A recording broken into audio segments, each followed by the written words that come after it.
আসসালামু আলাইকুম ওরহমতুল্লাহি ওবরাকাতুহ। বিসমিল্লাহ আলহামদুলিল্লাহ ওয়াসসালাতু ওয়াসসালামু আলা রাসূলিল্লাহ ওয়া বা'দ। রব্বে কারীম মহান আল্লাহ সুবহানাহু ওয়া তাআলার দরবারে শুকরিয়া আদায় করছি। আল্লাহ সুবহানাহু ওয়া তাআলা আমাদেরকে পবিত্রতম দিন জুমাবারে আল্লাহ তাআলার শুকরিয়া আদায় করার নিমিত্তে তাঁরই কথাগুলি মানুষের কাছে পৌঁছিয়ে দেওয়ার উপলক্ষে আজকে আমাদেরকে জমায়েত হওয়ার সুযোগ দিয়েছেন। এজন্য বিফদলিল্লাহ আল্লাহ তাআলার শুকরিয়া আদায় করছি, আলহামদুলিল্লাহ।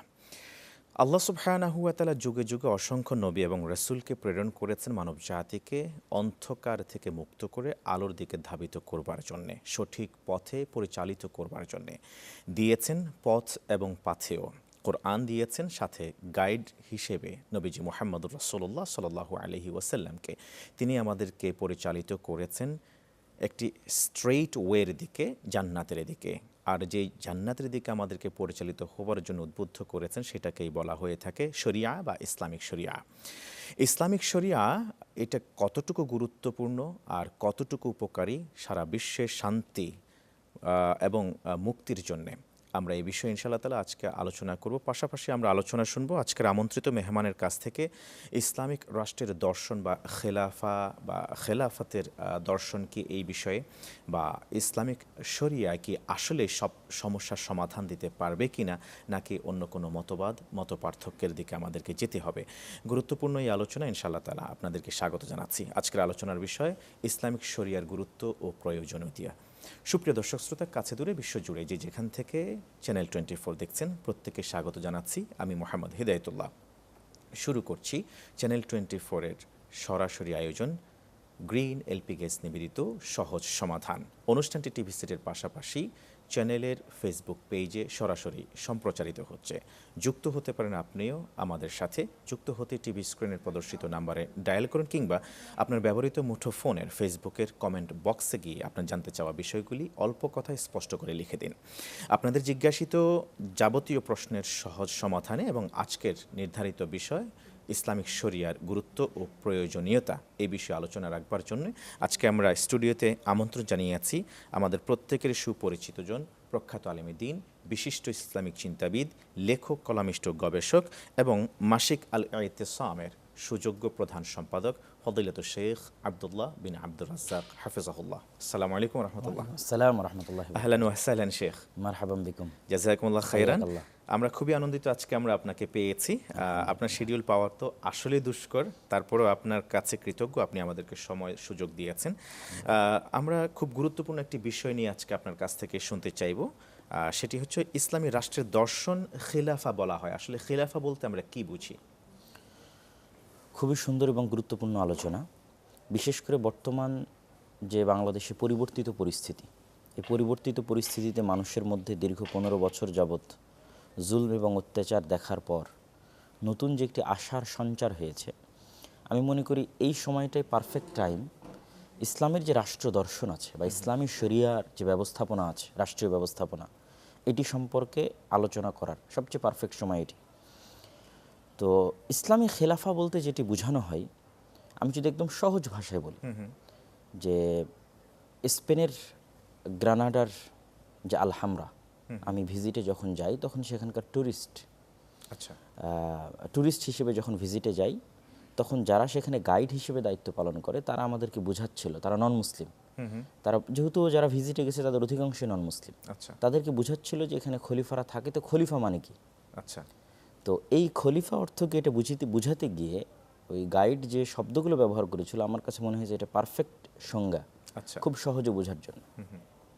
উনি বলছেন যে আমাদের দেশে, ইংল্যান্ডে বা অন্যান্য দেশে আমরা যেমন পোপ দেখি এবং পোপের পাশাপাশি কিং দেখি, যে পোপ একজন ডিফারেন্ট একজন ভিন্ন ব্যক্তি, কিং একজন ভিন্ন ব্যক্তি।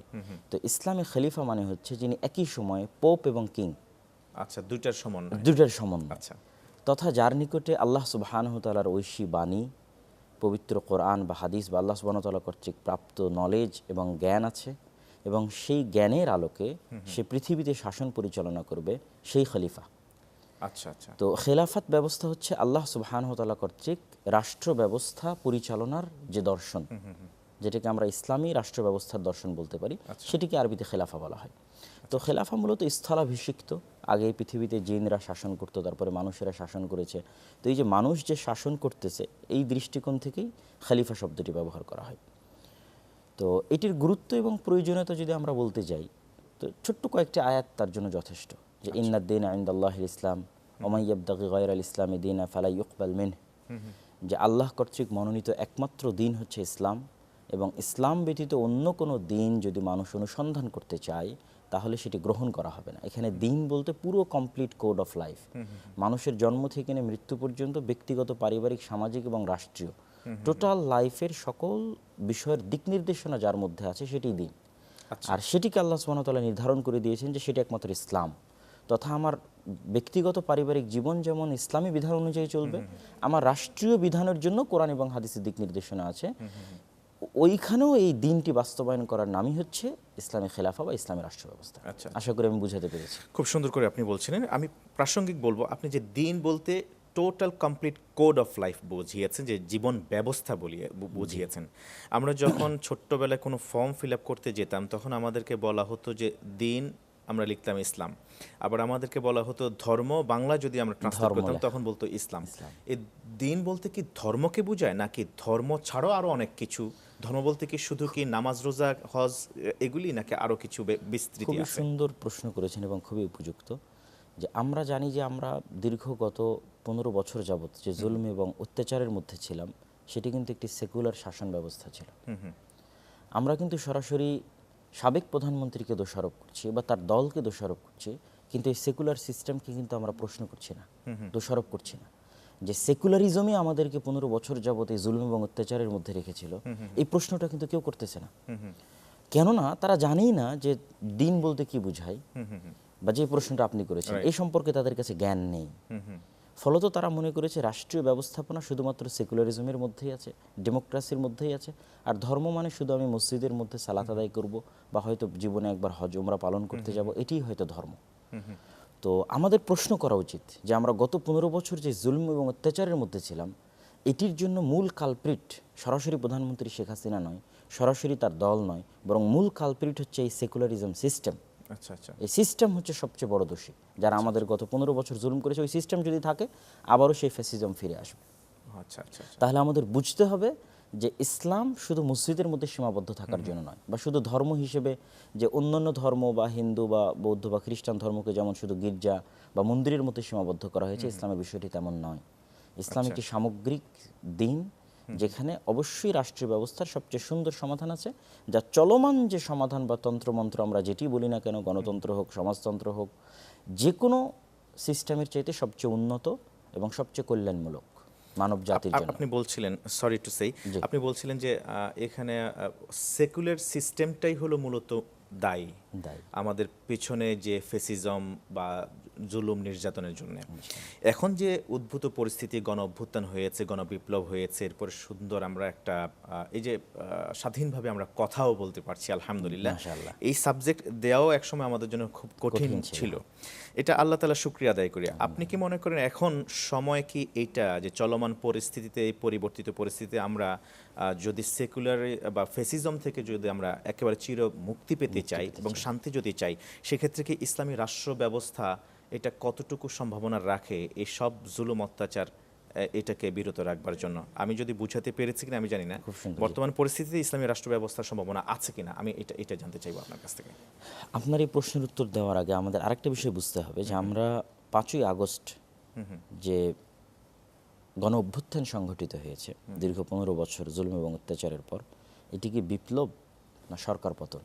আচ্ছা, যদি শুধু সরকার পতন হয় তাহলে এই চেয়ারটা ঠিকই আছে, এখান থেকে একজন নেমে গেছে এবং আরেকজন এখানে এসে বসেছে, ওই সিস্টেম আগের মতোই আছে। আর যদি বিপ্লব হয় তাহলে পুরো সিস্টেমকে উলট পালট এবং পরিবর্তন করে দেওয়া বিষয়টা। তো আমার কাছে অনেক চিন্তা ভাবনা এবং গবেষণার পর মনে হয়েছে এটি মূলত সরকার পতন, পূর্ণাঙ্গ বিপ্লব নয়। এই জন্য এটি পূর্ণাঙ্গ বিপ্লব নয় এবং এটি সরকার পতন এই জন্য যে এখানে মানুষ দীর্ঘ 15 বছর যাবৎ একটি সরকারের অত্যাচার থেকে মুক্তি পাওয়ার জন্য রাস্তায় নেমেছিল, ছাত্র হত্যার প্রতিবাদে রাস্তায় নেমেছিল, অন্যায়ভাবে মানুষের প্রতি যে জুলুম হচ্ছিল তার প্রতিবাদে রাস্তায় নেমেছিল। কোনো একটি নির্দিষ্ট আদর্শ প্রতিষ্ঠা করার জন্য রাস্তায় নামেনি, যে আমার কাছে একটা আদর্শ আছে, আমি সেই আদর্শ অনুপ্রাণিত এবং সেই আদর্শকে আমি এখানে বাস্তবায়ন করব, এরকম কোনো থিঙ্কিং বা থট জনসাধারণের মধ্যে ছিল না। জনসাধারণ চাচ্ছিল আমি কেমনে এখান থেকে মুক্তি পেতে পারি, জাস্ট এই চেষ্টার জন্য যে কোনো মূল্যে আমাকে মুক্তি পেতে হবে, এই জন্য তারা রাস্তায় নেমেছে। তো ফলত এই জন্য এটা বিপ্লব নয়। যদি তাদের মধ্যে একটি নির্দিষ্ট আদর্শ থাকতো, যেই আদর্শটা বাস্তবায়ন করার জন্য তারা রাস্তায় নেমেছে, তাহলে অবশ্যই সেটি বিপ্লব হতো এবং পুরো সিস্টেম পরিবর্তন হতো এবং সেটি বাস্তবায়ন করার, ওই আদর্শকে বাস্তবায়ন করার আমরা সুযোগ পেতাম। এখন যেটি হয়েছে, সিস্টেম ওটাই আছে, আমরা এক স্বৈর শাসক থেকে মুক্তি পেয়েছি এবং আমরা শান্তিতে নিঃশ্বাস নিতে পারছি, এটিও ভালো, গুরুত্বপূর্ণ দিক। কিন্তু পরিপূর্ণ সিস্টেম পরিবর্তন করার কোনো সুযোগ সেভাবে তৈরি হয়নি। আচ্ছা, যেটি স্পষ্টতই আমরা দেখতে পাচ্ছি যে চলমান সংবিধান মেনেই রাষ্ট্রপতি বহাল থেকেই নতুন একটা ইন্টারিম গভর্নমেন্ট ফর্ম হয়েছে, তথা এখানে পরিপূর্ণ টোটাল সিস্টেম পরিবর্তনের সুযোগ নেই। কিসের সুযোগ আছে? সংস্কারের। আচ্ছা, তো সেই সংস্কারটা অনেকটাই জনবান্ধব হতে পারে, ইসলাম বান্ধব হতে পারে, কিন্তু পরিপূর্ণ ইসলামী রাষ্ট্র বাস্তবায়নের যে সুযোগ, সেই সুযোগ তখনই তৈরি হবে যখন ওই আদর্শ বাস্তবায়নের জন্য সামগ্রিকভাবে চেষ্টা হবে। আচ্ছা, তার জন্য মানুষকে বুঝতে হবে যে আমরা যেই সিস্টেমের মধ্যে আছি, এই সিস্টেম আমাকে পূর্ণাঙ্গ শান্তি দিতে পারে না, পূর্ণাঙ্গ ফ্যাসিজম এবং জুলম অত্যাচার থেকে মুক্তি দিতে পারে না। আমাকে পূর্ণাঙ্গ মুক্তি পেতে চাইলে ইসলামী শাসন ব্যবস্থার আশ্রয় নিতে হবে। এটি যখন মানুষ বুঝবে এবং সেই পূর্ণাঙ্গ বিপ্লবের জন্য যখন মানুষ চেষ্টা করবে, তখন সেটি বেশি সহজতর হবে।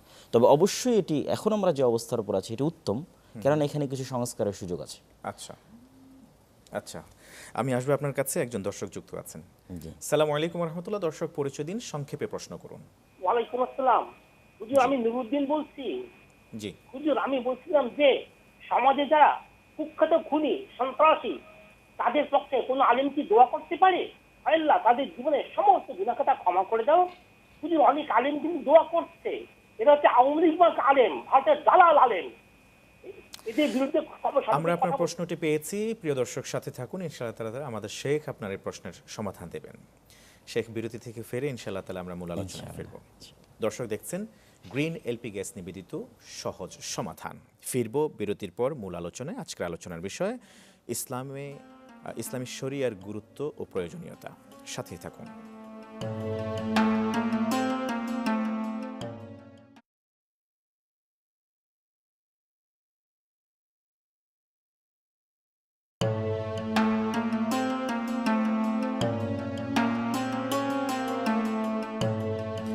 আসসালামু আলাইকুম রহমতুল্লাহি ওয়া স্বাগত আরও একবারের মতো প্রিয় দর্শক শ্রোতা। দেখছেন গ্রিন এলপি গ্যাস নিবেদিত সহজ সমাধান। আজকের আলোচনার বিষয় ইসলামিক শরিয়ার গুরুত্ব ও প্রয়োজনীয়তা। গুরুত্বপূর্ণ এই আলোচনা এবং আপনাদের প্রশ্নের সমাধানে রয়েছেন ফদিলাতুল শেখ আব্দুল্লাহ বিন আব্দুর রাজ্জাক হাফিজাহুল্লাহ। আমরা শেখ বিরতির পর আপনাকে আরও একবারের মতো স্বাগত জানাচ্ছি। একজন দর্শক আমাদের কাছে যুক্ত হয়ে জানতে চেয়েছেন যে কোনো জালেমের জন্যে তার পক্ষে দোয়া করার কোনো সুযোগ আছে কিনা। খুবই সুন্দর প্রশ্ন। আসলে এমন কোনো প্রশ্ন নাই যার সমাধান রাসূলুল্লাহ সাল্লাল্লাহু আলাইহি ওয়াসাল্লাম দিয়ে যাননি। সুন্দর। তো রাসূল সাল্লাল্লাহু আলাইহি ওয়াসাল্লামের একটি সুন্দর হাদিস আছে যে তোমরা জালেমকেও সহযোগিতা করো, মাজলুমকেও সহযোগিতা করো। তো মাজলুমকে সহযোগিতা করা বিষয়টি তো স্পষ্ট, রাইট। তো জালেমকে কিভাবে সহযোগিতা করব? তো তিনি উত্তরে বলেন, জালেমকে তার জুলুম থেকে বিরত রাখার মাধ্যমে সহযোগিতা করো। তো আমাদের যদি জালেমের জন্য দোয়া করতেই হয়, তাহলে সেই দোয়াটা হবে তার হেদায়েতের জন্য, যে হে আল্লাহ তুমি এই জালেমকে হেদায়েত দান করো। তো তার কল্যাণের জন্য বা তার মঙ্গলের জন্য দোয়া করার কোনো প্রশ্ন আসে না, তার হেদায়েতের জন্য দোয়া করতে হবে। সুন্দর বলেছেন, যতক্ষণ সে মুসলিম। রাইট। আমরা গুরুত্বপূর্ণ আরেকটি বিষয়ের দিকে যাব। আপনি বলেছিলেন যে এখন যেটা হচ্ছে সিস্টেম সংস্কারের কথা বলা হয়েছে। আপনিও বলেছেন যে এখন যেটা সম্ভব আসলে সিস্টেম বদলানোর দিকে কতটুকু মানুষ চিন্তা করেছে বা খেয়াল রেখেছে, তার চেয়ে কোনো কোনো জায়গায় সংস্কার হচ্ছে। এবং এর মধ্যে কথা উঠেছে যে যেমন সংবিধান সংস্কারের কথাও উঠেছে। তো আমি যদি সেখান থেকে বলতে চাই যে এই সংবিধান সংস্কারের কথা যখন থেকে উঠেছে তখন থেকে দেখা গিয়েছে যে ইনক্লুসিভ স্টেট নামে একটি কথা শোনা যাচ্ছে সমাজে, বা অন্তর্ভুক্তিমূলক রাষ্ট্র ব্যবস্থা। মূলত এই অন্তর্ভুক্তিমূলক বলতে তো সব অন্তর্ভুক্তিকে বোঝানো হয়েছে, নাকি এখানে কোনো শুভঙ্করের ফাঁকি আছে? এই বিষয়টা কি আপনি একটু খোলাসা করবেন কিনা? খুবই সুন্দর এবং গুরুত্বপূর্ণ প্রশ্ন, জাযাকাল্লাহ খায়ের। সিস্টেম পরিবর্তনের কথা বলতে গেলে সবার আগে আমাদের যেটি মনে রাখতে হবে যে আমরা যখন ইসলামী শাসন ব্যবস্থার কথা বলি তখন যে প্রশ্নটি আসে যে বাংলাদেশে বসবাসরত সবাই কি মুসলিম, যে আপনি এখানে ইসলামী শাসন ব্যবস্থা বাস্তবায়ন করবেন, এখানে হিন্দু আছে, বৌদ্ধ আছে, খ্রিস্টান আছে, বহু ধর্ম এবং ভাষার মানুষ আছে। তো আমরা পাল্টা প্রশ্ন করতে চাই যে এখানে বসবাসরত সবাই কি ব্রিটিশ? যদি এখানে বসবাসরত সবাই ব্রিটিশ না হয় তাহলে 1947 সালের পূর্বে আমরা যে ব্রিটিশ আইন দ্বারা শাসিত হতাম সেই আইনই বহাল রেখে আমরা এখনো ওই আদালত, ওই বিচার ব্যবস্থা, ওই শাসন ব্যবস্থা, ওই কাঠামোর মধ্যেই শাসিত হচ্ছে। তাহলে এটি কোন যুক্তিতে গ্রহণযোগ্য? তো এটির পাশাপাশি আরও একটি বিষয় যেটা আপনি বললেন যে ইনক্লুসিভ। তো সংস্কার করতে হলে আগে আমাদের মাথায় রাখতে হবে যে পরিপূর্ণ সিস্টেমটাই যদি আমরা চেঞ্জ করতে পারি যেটা আমাদের জন্য কল্যাণকর এবং গ্রহণযোগ্য দুনিয়ার সকল মানুষের জন্য, ইসলামী শাসন ব্যবস্থা শুধু মুসলিমদের জন্য না, আলটিমেটলি দুনিয়ার সকল মানুষের জন্য বেস্ট শাসন ব্যবস্থা। তো তারপরও এই সিস্টেমের মধ্যে থেকেও যে সংস্কারগুলোর কথা উঠেছে তার মধ্যে একটি কথা আসতেছে ইনক্লুসিভ। তো আমি মনে করি এই শব্দটির মধ্যে শুভঙ্করের ফাঁকি আছে। অন্তর্ভুক্তিমূলক রাষ্ট্র ব্যবস্থা বলতে যদি সকল ধর্ম, সকল বর্ণ, সকল গোত্রের মানুষের যে ন্যূনতম মানবাধিকার আছে সেটি নিয়ে বসবাসের কথা বলা হয় তাহলে সেটির সাথে ইসলামের কোনো দ্বিমত নাই, ইসলামের কোনো আপত্তি নাই। ইসলামে আমরা জানি যে বিধর্মীদের জন্য কি পরিমাণ সুরক্ষা ব্যবস্থা এবং দিক নির্দেশনা ইসলামে দেওয়া আছে। রাসূলুল্লাহ সাল্লাল্লাহু আলাইহি ওয়াসাল্লাম স্বয়ং বলেছেন কেউ যদি কোনো মুসলিম রাষ্ট্রে বসবাসরত অমুসলিমকে হত্যা করে তাহলে সে জান্নাতের গন্ধও পাবে না। ভয়ঙ্কর কথা। তো তাহলে ইনক্লুসিভের মধ্যে শুভঙ্করের ফাঁকিটা কোথায় হতে পারে? আমি কি আমার সমাজে একজন ক্রিমিনালকে জায়গা দিব বা ক্রিমিনালের অধিকার দিব কিনা? এই ক্রিমিনালের সংজ্ঞাটি নির্ধারণ করতে পারে ইনক্লুসিভ বলতে কি বোঝাচ্ছে। ইসলামের দৃষ্টিতে কে ক্রিমিনাল আর সেকুলারিজম এবং লিবারেলিজমের দৃষ্টিতে কে ক্রিমিনাল? যারা লিবারেল, যারা ব্যক্তিগত সীমাহীন স্বাধীনতায় বিশ্বাস করে তাদের সে আনলিমিটেড স্বাধীনতা, আনলিমিটেড ফ্রিডমের মধ্যে ইসলামের দৃষ্টিতে অসংখ্য গুনাহ এবং অপরাধ প্রবেশ করে। যেমন আমরা যদি জেনার কথা বলি, ব্যভিচারের কথা বলি, LGBTQ এর কথা বলি, সমকামিতার কথা বলি, এগুলোকে কিন্তু সমগ্র পৃথিবীতে ব্যক্তিগত স্বাধীনতার নামে, মানবাধিকারের নামে প্রচার করা হচ্ছে এবং বাস্তবায়ন করা হচ্ছে। এবং ওই সমস্ত ব্যক্তিদেরকে সমাজে জায়গা দেওয়ার জন্য যে ব্যভিচারী, যে জেনাকারী, যে সমকামী, যে LGBTQ-তে বিশ্বাস করে এই ধরনের ব্যক্তিকে সমাজে জায়গা দেওয়ার জন্য টার্ম নির্ধারণ করা হয়েছে যে সমাজ থেকে লিঙ্গ বৈষম্য দূর করতে হবে। আচ্ছা। এবং ইনক্লুসিভ রাষ্ট্র বানাতে হবে যেন এই ধরনের অপরাধীদেরও, মানে ইসলামের দৃষ্টিতে অপরাধী, এই ধরনের অপরাধীদেরও যেন সমাজে জায়গা হয় এবং তাদেরও যেন অধিকার থাকে। তো এখানে অপরাধী কে এই বিষয়টা নির্ধারণ করবে কে? যেমন বিগত সরকার আয়নাঘর বাস্তবায়ন করেছিল, তো সেটা সেকুলারিজমের নামে বাস্তবায়ন করেছিল। তো আয়নাঘর যে অন্যায় এই সংজ্ঞাটা দিবে কে? এই সংজ্ঞাটা আমরা কার কাছ থেকে নিব? জেনা, ব্যভিচার বা LGBTQ এটি সমাজ এবং সভ্যতার জন্য কল্যাণকর, এটি বৈধ আইনত না অবৈধ, এটি নীতি নৈতিকতার সাথে যায় না যায় না, এটি নির্ধারণ করবে কে? আমরা বিশ্বাস করি মানুষকে আল্লাহ সুবহানাহু ওয়া তাআলা সৃষ্টি করেছে এবং মানুষের সকল কল্যাণ সবচেয়ে বেশি জানেন আল্লাহ সুবহানাহু ওয়া তাআলা। নিশ্চয়ই। এই জন্য আল্লাহ সুবহানাহু ওয়া তাআলাই বলতে পারবেন কোন জিনিসটি মানুষের, তিনি নীতি নৈতিকতার মাপকাঠি নির্ধারণ করতে পারবেন। তো যেহেতু আল্লাহ সুবহানাহু ওয়া তাআলার নিকটে আমরা পরিপূর্ণ আত্মসমর্পণকে ইসলাম বলি, সেহেতু আল্লাহর নির্ধারিত নীতি নৈতিকতার মাপকাঠিকে আমরা একমাত্র নীতি নৈতিকতার মাপকাঠি হিসেবে মানি এবং এর বাইরে যেটি যায় সেটিকে আমরা অপরাধ হিসেবে মানি। কিন্তু সেকুলারিজম এবং লিবারালিজমের কাছে এরকম এক্সাক্ট কোনো সংজ্ঞা নাই। সেখানে আনলিমিটেড ফ্রিডমের কথা বলা হচ্ছে যে আনলিমিটেড ফ্রিডম সমাজে অপরাধের সুযোগ করে দিচ্ছে। সুতরাং ইনক্লুসিভ রাষ্ট্র ব্যবস্থা শব্দ ব্যবহার করে যদি এই সমস্ত অপরাধীদেরকে সমাজে জায়গা করে দেওয়া হয় তাহলে অবশ্যই আমাদের সে বিষয়ে সজাগ থাকতে হবে এবং আমাদের ভয়েস রেইজ করতে হবে, আওয়াজ উঠাতে হবে। খুব সুন্দর করে আপনি বলছিলেন, আপনাকে অনেক অনেক ধন্যবাদ ও মোবারকবাদ জানাচ্ছি। আসলে ইসলামিক শরিয়া এর কতটা বিবৃতি বা বিস্তৃতি এটা আসলে এই অল্প সময়ের মধ্যে বলে শেষ করা যাবে না। আরও বেশ কিছু বিষয় আমাদের কাছে ছিল, যেমন কোন আমাদের বর্তমান পরিবর্তিত পরিস্থিতিতে কোন কোন বিষয় সংস্কার করা সম্ভব হতো, এই বিষয়ে আমরা আলোচনা করতে পারতাম। ইনশাআল্লাহ অন্য কোনো এক সময় আমরা জানার চেষ্টা করবো। জাযাকুমুল্লাহ খায়রান। দর্শক শ্রোতা এতক্ষণ পর্যন্ত দেখছিলেন গ্রিন এলপি গ্যাস নিবেদিত সহজ সমাধান। আজ এ পর্যন্তই, দেখা হবে পরবর্তী এপিসোডে। ভালো থাকুন। আসসালামু আলাইকুম ওয়া রাহমাতুল্লাহি ওয়া বারাকাতুহু।